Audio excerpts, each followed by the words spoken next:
Росія прагне знищити ідентичність українців та не заслуговує на місце у міжнародній спільноті. Про це заявив президент України Володимир Зеленський у зверненні до парламенту та народу Ірландії. Глава держави розповів про цілодобові обстріли та авіанальоти, вщент знищений півмільйонний Маріуполь та інші злочини російських загарбників.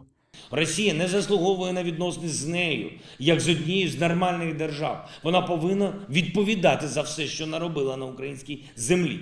Російські військові прийшли в Україну як армія колонізаторів.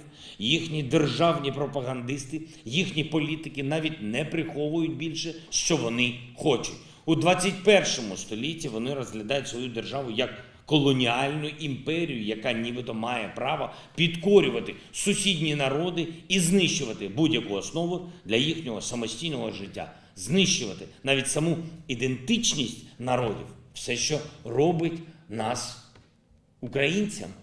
Президент закликав припинити торгівлю з РФ, блокувати зв'язки російських банків зі світовою фінансовою системою та обривати потік нафтових грошей, які використовуються Москвою для виготовлення нових ракет і бомб.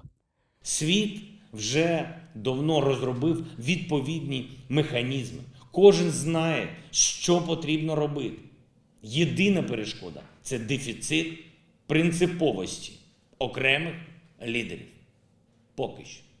Політичних лідерів, бізнесових лідерів, які все ще думають, ніби війна і воєнні злочини – це не так страшно, як фінансові збитки.